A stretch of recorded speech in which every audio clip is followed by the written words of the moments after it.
star in the day. All right, it's time to talk politics domestically now. Josh Frydenberg, Liberal MP, joins us from Canberra, which is where we keep them.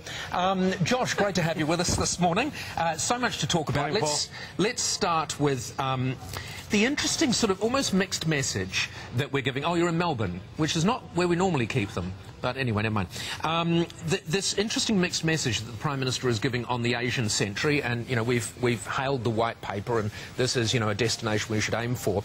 But she is currently in Laos. She is going to be meeting Hague. Is she going to tell Hague, as she told the Indians on a couple of occasions, that the UK is no longer a front-rank partner of Australia? Look, I think the Brits have known that for some time, Paul. I think they know that our main interest is in the region, particularly with the growth of China, with India, with the opportunities that come with Indonesia and the Philippines, etc. But the truth is we have the same values as the United Kingdom and the same values as the United States, and that's why our partnership with those two countries is important. Yeah. But I think our focus is rightly immediately on the region. To be fair, Josh, it is very hard to annoy the British, but it is not so hard to annoy the Americans. And they must be just a little uneasy, particularly with our overt cuddling up to the Chinese.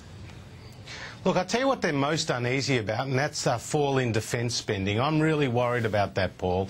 Australia now has the lowest defence spending as a proportion of GDP since 1938. We spend just 1.54% of our GDP on defence, when you compare that to the Americans that are 4.7%. So they're basically our strategic guarantor. They have 70,000 troops and personnel in Japan and Korea. Yep. We rely on them, and they expect us to carry our weight. So the Americans aren't too happy with the Australian government's cut to defence spending. Yeah, and defence spending is all about carrying your weight. That's one of the most important aspects to it. All right, let's talk the hunger strikers on Nauru, and it's very hard to know how many there are. What we do know is that they want to be processed and immediately, and they want to be returned to Australia because they've described Nauru as a hellhole. How do we know this? They've described this on the Facebook site that they have set up from Nauru. So this hellhole has internet access and presumably a computer terminal.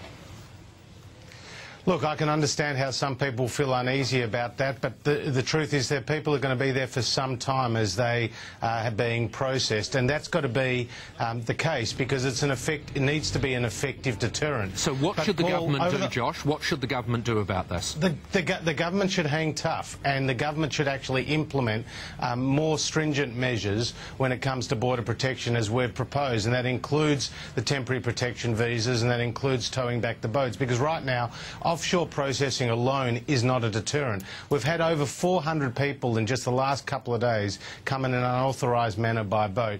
You know, the system is bursting at the seams. Billions of dollars have been wasted. Hundreds of people have lost their lives at sea. The government just needs to hang tough and needs to have an effective deterrent in place, which, may I add, it does not have at the moment.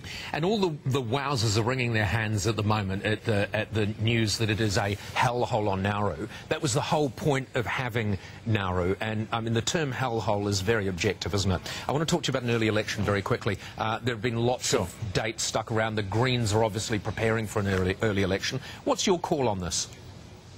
Yeah, I think there is a good chance we could go in March, and the reason why is because the government is no way going to deliver a budget surplus in May. We've seen the four biggest budget deficits in Australia's history over the last few years. They're more than $150 billion in debt and rising. Wayne Swan can't balance the books if he tries, so I think they will try to escape that sort of scrutiny and go to an early election probably in March. All right, Josh, has Obama got it in the bag, do you think? Look, he's got his nose in front just because how votes Ohio, so goes the nation. And all the polls indicate that he's got his nose in front in Ohio. And if he does win, I think he can point to Hurricane Sandy and the impact that has, because that short-circuited Romney's campaign and made Obama look very presidential for the last week. Excellent, Josh. Thank you so much for joining us. Josh Frydenberg from Melbourne.